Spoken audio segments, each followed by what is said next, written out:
Tapi di RUPS semalam juga Pak Advan, menginfokan mengundurkan diri sebagai komisaris utama. Sehingga di RUPS malam kita, menunjuk, kami mengusulkan, saya sebagai kuasa dari 4 pemegang saham mengusulkan, artinya masukan kita terima dari siapapun Pak, selama masukan itu memang, make sense, masukan itu make sense dan membangun. Karena ada orang-orang yang kasih masukan ya cuman bisa mengkritik, tapi tidak membangun. Ada Subsidi United ya kita harap kita juga sama-samalah perlakuannya, fasilitasnya, kesempatannya, banyak hal seperti itu Pak. Kalau itu memang bisa cukup adil, saya rasa kita siap kompetisi dengan sehat. Kejebak tapi sadar, orang banyak kejebak kan karena dihipnotis, apa ya, kita kejebaknya sadar. Karena kayak buah si malakama, kita nggak masuk kita rugi, kita masuk kita juga akhirnya rugi juga sebenarnya kan. Tapi ya lebih baik kita masuk akhirnya kan, putusannya kan itu. Pak David udah mau membantu kita di saat banyak orang nggak membantu kita. Tentunya ini kita apresiasi sekali. Kita sudah menyiapkan tempat Pak David di manajemen, tentunya dengan spesialisasi beliau, membawa motivasi ke tim, ya kan, merangkul seperti. Oke, Assalamualaikum warahmatullahi wabarakatuh. Kita tahu bahwa Sriwijaya FC menjadi klub kebanggaan Sumatera Selatan, Laskar Wong Kito, dan baru saja mereka melakukan RUPS. Pasti banyak yang menunggu hasil RUPS itu seperti apa. Langsung saja kita berkenalan atau berbincang langsung dengan Bung Anggoro Prajesta dari CEO Digisport ya. Betul. Selamat datang nih. Terima kasih Pak. Hasil RUPS semalam itu seperti apa?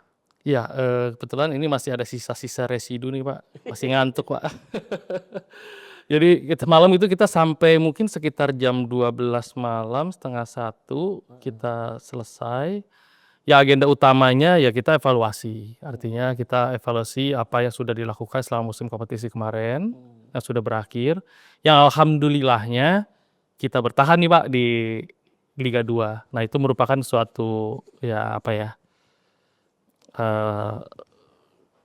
capaian yang tanda kutip yang maksimal kita bisa dapatkan lah di musim lalu ya, walaupun kita terseok-seok, tapi kita masih bisa, dan itu juga berkat semua dukungan supporter, fans, dan berbagai pihak yang luar biasa supportnya. Kita appreciate banget semuanya. Ya mudah-mudahan ini bisa kita teruskan lah. Artinya kekompakan ini bisa kita teruskan sampai musim-musim berikutnya. Dan mengenai beberapa hal dari evaluasi itu juga akhirnya kita membuat suatu kesimpulan bahwa kita perlu melakukan perubahan secara fundamental di dalam manajemen, dan itu memang sudah disetujui juga tadi malam di RUPS, di mana ada beberapa keputusan terkait perubahan pengurus tentunya. Seperti pertama kita menghapuskan direktorat marketing. Direktorat marketing kita hapuskan, kemudian direktorat teknik juga kita hapuskan, kemudian kita membentuk direktorat olahraga. Kemudian apa sih yang menjadi concern, kenapa teknik dengan olahraga sebenarnya kan itu hampir serupa tapi tak sama. Tapi kita pengen menatap bahwa direktur olahraga ini atau direktorat olahraga ini mampu secara general Pak mengelola banyak hal. Karena kalau secara teknis itu kan lebih ke teknikal ya. Artinya ya cuman sebenarnya pengurusannya itu, pengembangannya itu hanya ke manajer, pelatih, dan lain-lain ke bawah. Sedangkan kita pengen ini bisa lebih diperluas dengan direktorat olahraga itu, termasuk juga pengembangan akademi di dalamnya. Jadi kita akan mengembangkan sebagai salah satu faktor fundamental kita di dalam menatap musim-musim ke depan. Saya rasa pengembangan akademi itu juga sesuatu yang kita butuhkan, dan itu memang butuh direktorat yang bisa menaunginya. Jadi memang kita bentuk direktorat olahraga ini salah satu. Artinya fokus Sriwijaya FC ke depan itu lebih mengejar ke Liga 1-nya atau ke pembinaan? Secara emosional tujuan kita pasti ke Liga 1 Pak. Secara emosional kita pengen ke Liga 1, kita pengen menatap Liga 1 tapi bukan dengan cara instan. Artinya kita, ingin bahwa kita perkuat dulu fondasi kita, artinya jangan sampai kita ke Liga 1, Pak, dengan biaya yang sangat besar, mungkin biaya pinjam sana pinjam sini, pas sudah masuk Liga 1 ternyata lebih besar pasak daripada tiang, akhirnya kita terjun bebas lagi, bahkan mungkin bisa ke Liga 3 di musim-musim berikutnya. Ya lebih baik kita pelan-pelan, tapi kita jelas gitu, Pak. Artinya satu persatu, secara internal kita perbaiki, kemudian secara fundamental kita perbaiki, fondasinya kita bangun lagi. Ya memang ini mungkin seakan-akan membangun dari nol, tapi ya kalau itu tidak kita lakukan, ini tidak akan bisa kuat, Pak, fondasinya. Artinya memperkuat fondasi di pembinaan gitu. Pembinaan dulu, Pak, pembinaan dulu, pembinaan yang kita utamakan. Artinya kita punya visi untuk membawa anak-anak Sumsel itu kembali main di Sriwijaya FC. Kita punya visi ke depan, skuad itu harus anak-anak muda. Karena kita lihat di musim kemarin pun yang sudah berakhir itu ternyata terbukti kan, Pak. Artinya anak-anak muda, sebagian besar lah ya, anak-anak muda itu mampu memberikan kontribusi yang luar biasa bagi tim gitu. Seakan-akan di awal kompetisi kan kita meng-underestimate mereka, tidak diturunkan ya. Tapi ketika diberikan kesempatan, sangat layak kita apresiasi gitu. Artinya ya sebenarnya ini modal kuat kita, sebenarnya modal kuat kita bahwa kita punya pemain muda yang bagus, yang punya kualitas, yang bisa mungkin menjadi bintang-bintang tim nasional kita di musim mendatang. Nah, artinya itu, harus kita perkuat, Pak, bukan kita perlemah kan. Nah, salah satunya itu. Itu salah satu poin dari RPS. Soal pendanaan gimana? Pendanaan ya itu, Pak, pendanaan itu semua melihat lagi kepada fundamental itu tadi, Pak. Kalau kita lihat sekarang apakah perusahaan ini sudah dikelola dengan baik, tanda kutip, apakah good corporate governance sudah berjalan baik, tata kelolanya bagaimana, ya semua juga mau masuk, misalkan investor pun melihat dulu, apakah tata kelolanya benar, apakah punya fondasinya bagus, visinya bagaimana. Nah, itu yang kita perbaikin dulu. Tentunya kita, ingin ada investor-investor lain yang masuk ya kan, untuk memperkuat tentunya, kemudian dari situ mungkin kita bisa mendatangkan sponsor-sponsor. Artinya pendanaan ya saat ini memang hanya dari 2 sumber itu, Pak. Kalau kita melihat tiketing itu sama sekali nggak berkontribusi lah ya. Tiketing nggak berkontribusi, merchandise juga kita nggak jalan, kita nggak ada pemasukan lain selain dari situ. Dan ya itu juga kenapa saya bilang fundamental kita harus kuat, kita harus punya akademi, kita harus punya apapun. Karena industri sepak bola itu yang saat ini di Indonesia, itu sangat terlihat jelas industrinya itu tidak berjalan dengan baik. Pemain dikontrak per musim, akhirnya jual beli pemain, transfer marketnya juga tidak jalan, padahal itu salah satu sumber pendapatan klub sebenarnya. Satu musim kompetisi itu berapa sih anggaran kebutuhan kalau untuk kita bicara kemarin-kemarin ini? Kalau kemarin itu RAB yang disampaikan kepada kami ketika kami masuk itu sekitar hampir 16 miliar RAB-nya. Iya. Tapi, kalau saya ada banyak diskusi dengan teman-teman dari klub lain, ya itu cukup besar kalau untuk Liga 2 sebenarnya. Itu sudah harusnya sih sudah kita minimal tidak masuk playoff degradasi sebenarnya, Pak. Tapi kan kita ada banyak kendala lah kemarin ya. Kalau tahun ini berapa? Tahun ini tuh musim kemarin atau musim ini? Musim ke Ke depan. depan.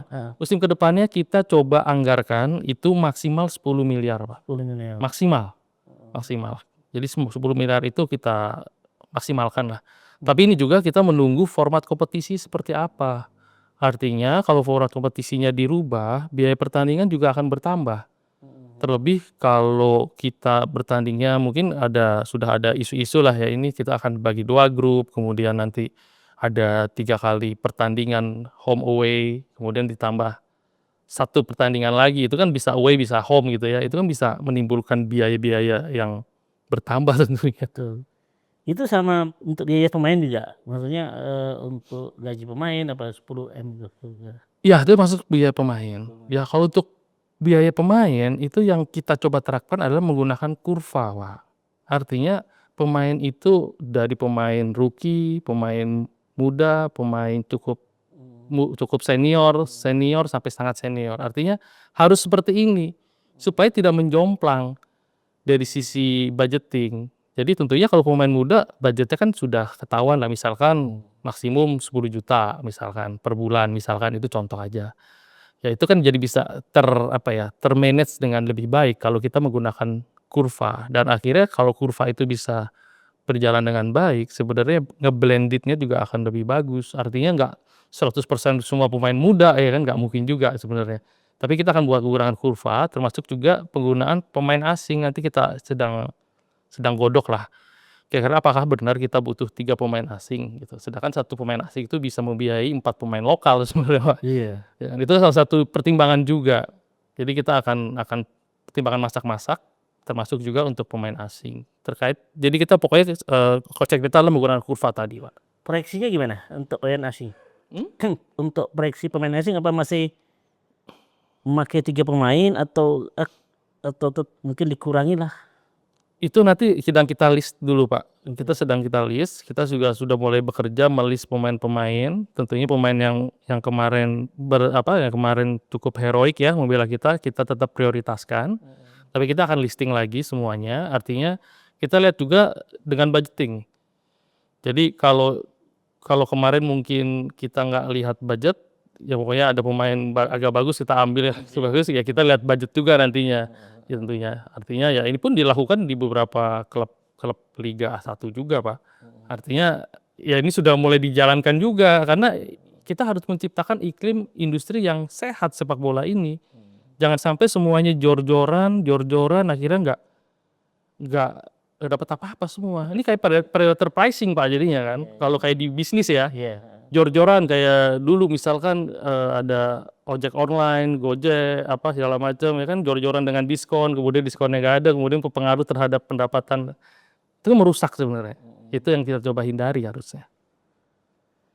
Ada beberapa pertanyaan yang masuk ke kami juga. Salah satunya ini yang cukup jadi perhatian itu soal gaji pemainnya. Kemarin ribut terus nih soal pemain ini, nggak dibayar atau itu apa lagi soal makan. Mungkin di diskusi ini mungkin Bang Anggoro bisa menjelaskan duduk permasalahannya seperti apa. Iya, sebenarnya permasalahannya pasti dana nih, Pak. Iya, betul. Karena kami masuk dengan kondisi kami sudah disediakan segalanya. Tapi disediakan segala itu bukan fasilitas, Pak. Apa itu? Kewajiban. Kami masuk tuh yang disediakan bukan fasilitas tapi Maksudnya di kewajiban. tengah musim atau gimana kemarin? Kita masuk itu tanggal 12 Agustus 2024.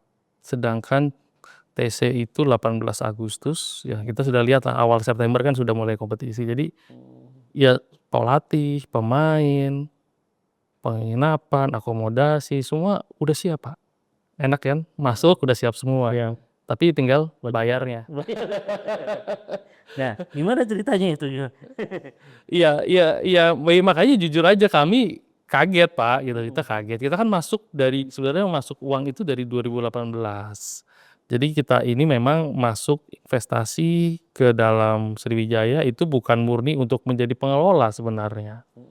Artinya ada beberapa hal yang memang kita pertimbangkan ketika itu untuk masuk, salah satunya untuk digitalisasi Sriwijaya FC. Mungkin ini seperti yang sudah dijalankan di klub Liga 1 seperti Persib. Itu kan dia ada aplikasi, ada segala macam. Itu tahun 2018 kita sebenarnya bisa jadi yang pertama, Pak. Pionir ya. Awal masuknya gitu ya. Awal masuk dulu. Tapi nggak berjalan kan. 2018, 2019 nggak berjalan, akhirnya kita ditarik, ya akhirnya ya kita meminta pengembalian investasi kita ketika itu, dan tidak dilakukan oleh Sriwijaya sampai akhirnya kami menggugat ke pengadilan dan sudah diputuskan kami menang. Karena itu akhirnya kita masuk di tanggal 12 Agustus 2024. Seperti itu, Pak. Dengan segala fasilitas Fasilitasnya sudah disediakan. Wah, luar biasa, Pak. fasilitas kewajiban. Fasilitas yang harus dibayar. Apa aja yang dibayar itu yang harus dipenuhin hingga akhirnya kami ini? Ya, jujur akomodasi pun masih ada akomodasi yang tertunggak di musim sebelumnya. Akomodasi itu hotel, kemudian ada berapa tiket yang belum dipenuhin, kemudian ada juga, gaji pemain, pelatih, ofisial mungkin yang di musim sebelumnya yang belum dipenuhin. Itu kan menjadi kewajiban kita ketika kita masuk. Dan akhirnya kita saling kejar-mengejar, Pak. Bahkan termasuk TC pun ternyata belum dipersiapkan budgetnya. TC yang kemarin di Jogja itu sekitar 400-an juta, Pak. 500 juta, itu pun belum dibayar, tiketnya belum dibayar, semuanya belum dibayar. Kita baru masuk, ya kaget dong, Pak. Itu yang terjadi lah, akhirnya kita kejar-kejaran terus, Pak. Oh, ini lagi bayar, kita cari uang, udah dibayar. Baru selesai, tiba-tiba ada lagi ini, termasuk hutang pajak. Wah, itu terus, Pak. Setiap minggu itu drama. Setiap minggu drama. Akhirnya ya sampai pada akhirnya kita ya bertahan juga ya, tapi ya itu dramanya bukan bulanan, dramanya itu mingguan, Pak. Setiap minggu drama. Mau pertandingan, wah nggak ada uang kita buat beli tiket apa, akhirnya drama lagi. Kita cari uang lagi. Karena kan kita kocek pribadi pun akhirnya banyak keluar juga kan. Ya, tapi kalau itu nggak dilakukan, ini nggak ikut kompetisi. Efeknya akan lebih besar gitu. Jadi kita melihat itu sih. Ya, jadi kita siap berkorban lah kemarin.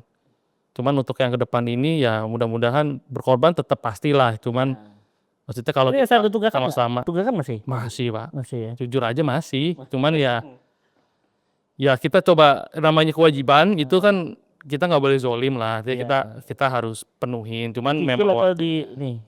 kalau untuk pemain kita mudah-mudahan sebelum Lebaran ini mudah-mudahan kita ada uang, kita lunasin, tinggal mungkin 2 bulan ya, saya lupa persisnya angkanya. Itu sekitar 1 miliar lah, 1 miliar lebih. 1 miliar. Terpenuhin kira-kira? Insyaallah. Makanya ini kita buru-buru RUPS karena kita harus bisa memprovide ke calon investor ataupun calon sponsor bahwa kita sekarang mempersiapkan dengan visi barunya Sriwijaya FC. Apa visi barunya itu sekarang? Tadi, Pak. Kita pengembangan, Oh, itu. pembinaan, itu yang visi baru kita. Artinya visi kita bukan soal prestasi juara Liga 1 atau juara Liga 2 atau juara Piala Indonesia. Itu ujungnya. Pasti yang paling fundamental ya itu dulu. Dan kalau bagi investor sebenarnya ya juara itu sebenarnya kan bonus. Juara itu bonus. Yang penting gimana fundamental, karena ini kan klub ini kan dasarnya ada perusahaan, Pak. Kita juga boleh lupa, klub ini perusahaan. Kalau bukan klub ini dasarnya yayasan. Kalau klub ini dasarnya yayasan, dia nggak pasti nggak profit oriented, Pak. Tapi kalau perusahaan dimanapun, siapapun yang mau bentuk perusahaan pasti pengennya profit oriented, dan itu yang harus. Nah, ini terkait dengan perusahaan. Digisport ini kan perusahaan yang pasti pengen untung gitu kan. Tapi kok rugi terus gitu. Kapan untungnya nanti? Ya itu, Pak. Kalau kita bicara kapan untungnya, yang jelas nggak sekarang. Ya mungkin nanti. Ya, tapi mudah-mudahan yang penting kalau kami itu nggak rugi aja, Pak. Artinya itu. Tapi rugi kan sekarang?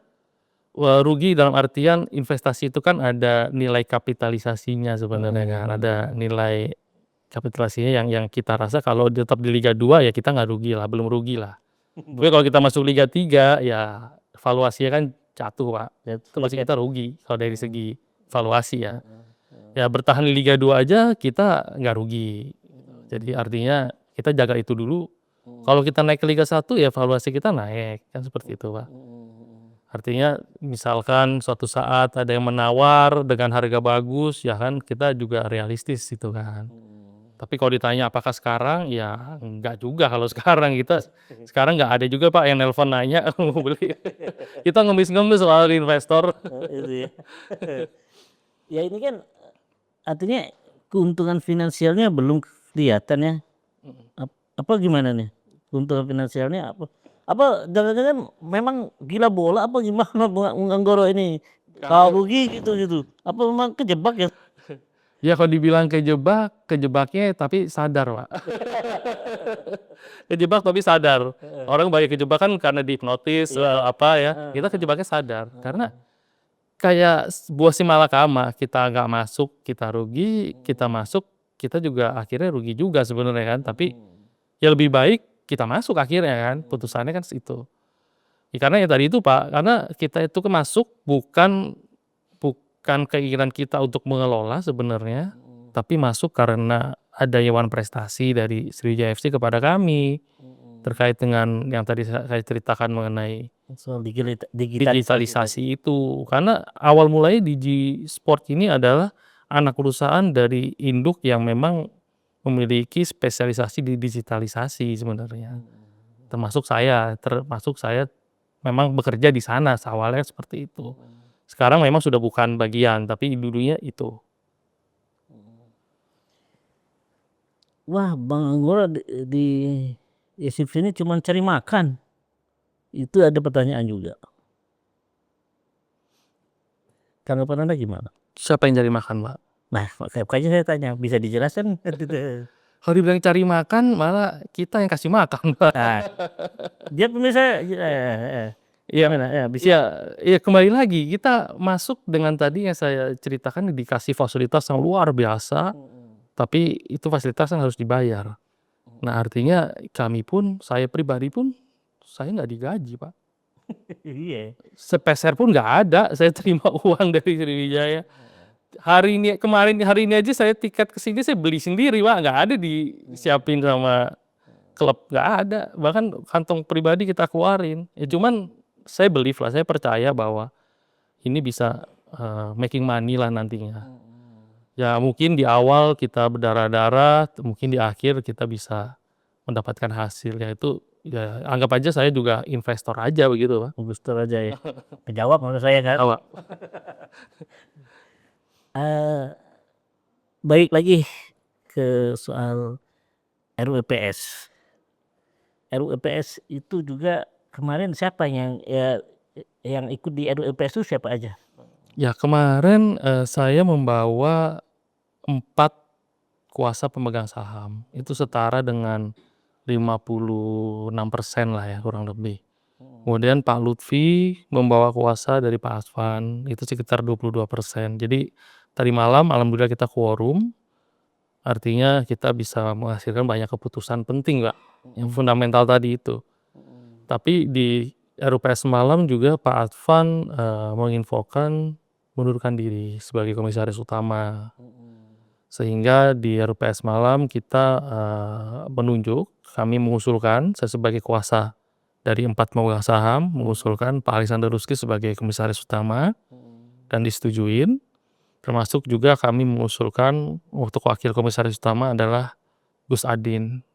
Gus Adin itu beliau ketua umum GP Ansor, dan salah satu juga utusan lah dari pemegang saham untuk duduk di jajaran komisaris. Dan secara pribadi kami juga sudah sering ngobrol sama Gus Adin. Mudah-mudahan di musim depan ini beliau akan lebih banyak berkontribusi. Kita bisa banyak berkolaborasi tentunya dengan teman-teman keluarga besar Nahdlatul Ulama ya, GP Ansor, Bansar dan lain-lainnya.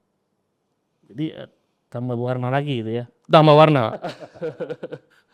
Jarang kan Pak ada yang punya relasi dengan NU. Bahkan klub Jawa Timur aja belum tentu Pak. Nah, terkait proyeksi tadi selain pembinaan ini ada proyeksi untuk sponsorshipnya seperti apa nanti? Ada mungkin pendekatannya seperti apa nanti ke depan ini? Ya pastinya kita coba untuk meningkatkan brand image kita dulu. Brand image kita ini harus ditingkatkan. Mungkin yang musim kemarin brand image kita agak kurang bagus ya. Tapi ya anggap aja kemarin itu bad publicity is still good publicity kan. Jadi ya sekarang di musim kemarin ya utamanya ya banyak berita Sriwijaya akhirnya masuk kembali nih ke para fans, supporter. Yang mungkin di musim-musim sebelumnya tidak segencar musim kemarin gitu. Iya, betul. Artinya ya ada sisi positif ya Pak. Ada sisi positif ya walaupun berita buruk sebenarnya. Terancam tidak bisa ikut kompetisi, terancam mundur, mogok pemain atau apapun. Tapi akhirnya menggugah banyak pihak, fans utamanya dan supporter bahwa Sriwijaya masih ada dan butuh kita semua. Termasuk mudah-mudahan juga brand image ini bisa keangkat juga ke pemerintah provinsi, pemerintah kota, dan lain-lain. Supaya jangan lupa Sriwijaya ini bukan punyanya Digisport, Sriwijaya ini punyanya masyarakat Sumatera Selatan, masyarakat pecinta bola di Sumatera Selatan. Bawa namanya aja kan Sriwijaya, Pak. Iya, Laskar Wong Kito. Laskar Wong Kito. Kita bukan kayak Raffi Ahmad, kita ganti nama klubnya. Enggak, seperti itu, Pak. Karena kita sangat menghargai masyarakat Sumsel dengan sejarah Sriwijayanya. Itu brand 1000% nggak akan kita ganti, Pak. Home base juga 1000% nggak akan kita pindahkan. Kecuali kami diusir. Enggak lah kayak. Iya kan, itu kan kecuali, Pak. Kalau kita diusir masa kita mau home base di mana, Pak, kalau diusir, Pak? Dukungan pemerintah sejauh ini atau komunikasi pemerintah sudah dilakukan belum Kami dari Digisport? ya, kami berencana setelah Europes ini kami mau beraudiensi. Kita coba berkorespondensi dulu lah dengan seluruh stakeholder, utamanya dari pemerintah, baik provinsi, kota, maupun kabupaten, ya. Mudah-mudahan ada tanggapan segera.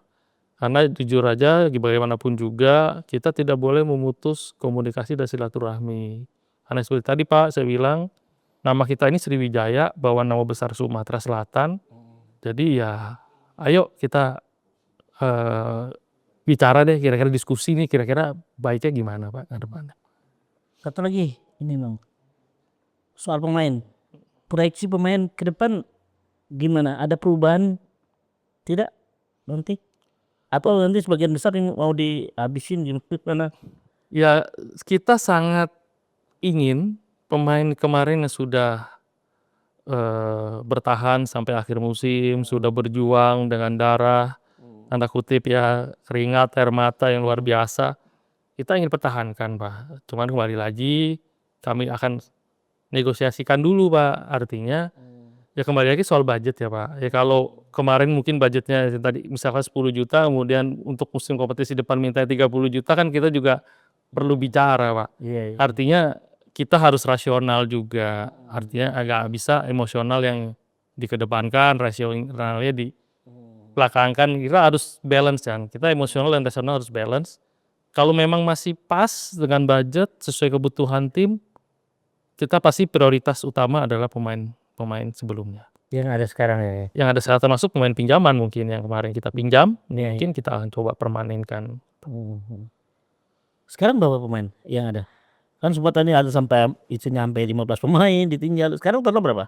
Kemarin sih kita cukup, Pak, pemain kita mungkin sekitar 26 kemarin. Sekarang ada 26 ya? Iya, kita ada pemain pinjaman dari teman-teman Persib. Iya. Kita ada pemain pinjaman ada 6-7 orang dari PSPS, PSBS, dan lain-lain. Yang bertahan itu ada sekitar 15. Ya, kemarin kita bisa latihan 11 lawan 11 akhirnya, Pak. Itu ya. Iya ya, karena cukup ya. Cukup. Ya, artinya ya kita untuk musim ke depan dari sekian pemain itu ya mudah-mudahan sih 50%-nya masih bisa bareng sama-sama kita, Pak, gitu ya, kita targeting. Yang 50% yang ada sekarang ini. Iya, mudah-mudahan. Tapi kita kan punya misi yang Tapi mudah-mudahan Anda itu bersayap, maksud saya itu. ya tadi tergantung negosiasi kan semua. Iya. Kadang-kadang kita ingin tapi pihak sananya nggak ingin, ya bagaimana, Pak? Misalkan ada pemain kita mau diambil, direkrut pemain klub Liga 1 dengan kontrak yang cukup fantastis. Pertanyaannya apakah kita sanggup counter offernya? Jangan sampai kita bisa counter offer pemain itu, kita nggak ada budget buat pemain lain. Jadi semua kan harus kita lihat rasionalitasnya seperti apa. Ini SFC juga menerima masukan-masukan nggak dari eksternal, dari supporter, dari mana-mana soal pemain atau soal apalah itu? Ada nggak terima masukan? Ya kalau saya pribadi, saya mendengarkan masukan dari siapapun, Pak. Bahkan ada DM yang nggak dikenal juga saya baca. Kadang kalau saya bales, ya banyak fun fact-nya di situ. Bahkan saya ketemu asisten manajer kita Randi itu bukan ketemu langsung, Pak. Saya ketemu dari chat. Artinya masukan kita terima dari siapapun Pak, selama masukan itu memang make sense, masukan itu make sense dan membangun. Karena ada orang-orang yang kasih masukan ya cuman bisa mengkritik, tapi tidak membangun. Cuman bisa ya menghujat tapi tidak membangun. Ya kalau itu kan kita ya terima aja, nggak perlu kita pikirkan kan. Tapi SFC juga penuh dengan intrik ini mah. Apa tuh? Intrik apa Pak? Apa aja lah yang biasa dirasakan dari manajemen gimana? Ya bagaimanapun juga manusia memang dasarnya kan intrik Pak. Kalau udah berkumpul intrik pasti dimanapun. Bahkan di RT pun mungkin ada intrik. Ya saya lama di organisasi. Ya setiap organisasi yang saya masukin ya semua ada intrik. Jadi kalau bicara intrik kita juga punya banyak pengalaman soal itu. Gak masalah ya. Nggak masalah. Oke. Selama bisa di-manage dengan baik. Soal home base ini Sriwijaya FC kan Sumsel nih. Nyamannya banyak yang mengusulkan di Sriwijaya FC di Gelora Sriwijaya Jakabaring. Di mana itu sekarang ada? Emang nantinya di situ nggak home base nanti? Kalau home base ya kita masih coba untuk komunikasi juga Pak. Kita juga mendengarkan Bumi Sriwijaya alhamdulillah sudah selesai direnovasi. Secara jarak ada di pusat kota. Betul. Kemudian untuk Liga 2 saya rasa cocok karena kapasitasnya juga tidak terlalu besar. Tentunya biaya pertandingan kita bisa kita efisienkan. Tentunya kalau biaya pertandingan kita efisienkan, harga tiket juga bisa kita turunkan. Kan berantai itu. Ya itu suatu opsi yang sangat menarik sebenarnya. Cuman kembali lagi kita perlu audiensi dulu nanti dengan seluruh stakeholder tadi Pak. Ya mudah-mudahan siapa tahu kami malah dapat pengelolaan seperti Persib dengan GBLA misalkan atau apapun. Karena itu bisa jadi salah satu sumber pendapatan dari klub sebenarnya. Pengelolaan itu tentunya. Jadi lebih nyaman, kita lebih pertimbangannya lebih enak di Bumi Sriwijaya ya. Kalau daripada bicara kalau bicara yang tadi, kalau misalnya kita dapat hak pengelolaan dari sisi efisiensi, ya memang di Bumi Sriwijaya. Tapi kalau misalkan ada beberapa pertandingan tertentu yang mungkin kita masih butuh di Jakabaring sesuai kapasitas, ya mungkin kita akan main di sana juga. Artinya nggak menutup kemungkinan itu. Ini yang lagi hangat ini soal adanya statement Sumsel United. Kami sekarang ini kan. Nah dari pandangan Bung Anggoro gimana? Sumsel United, ya kalau menurut pandangan saya ya siapapun sebenarnya kan boleh bikin klub. Kita kan negara yang demokratis, nantinya siapapun jangankan klub, orang mau bikin partai aja boleh kok, ya kan. Mau bikin perusahaan nggak ada larangan selama persyaratan semua bisa dipenuhi. Cuman kalau dari sisi kami intinya dari Sriwijaya FC ya kita siap berkompetisi dengan siapapun. Artinya kita nggak tanda kutip menghambat. Ya kalau bicara disayangkan ya disayangkan juga sih sebenarnya. Artinya kita juga sebenarnya kan juga bawa nama Sumsel gitu kan. Kalau ada Sumsel lain ya seakan-akan ini mana Sumsel yang aslinya kan seperti itu. Kalau bicara sejarah pendirian dari Sriwijaya FC ini kan juga sebenarnya dari pemerintah inisiasinya. Walaupun sekarang ini sudah menjadi swasta, sudah jadi bisnis to bisnis, tapi pembentukannya secara sejarah kan memang demikian.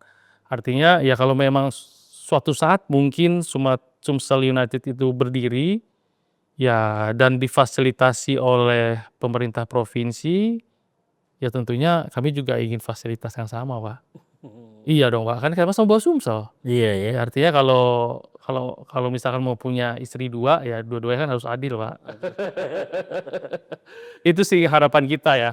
Artinya ya jangan dianaktirikan dong Pak gitu. Sriwijaya FC kan juga punya sejarah. Kalau memang ada Sumsel United ya kita harap kita juga sama-sama lah perlakuannya, fasilitasnya, kesempatannya.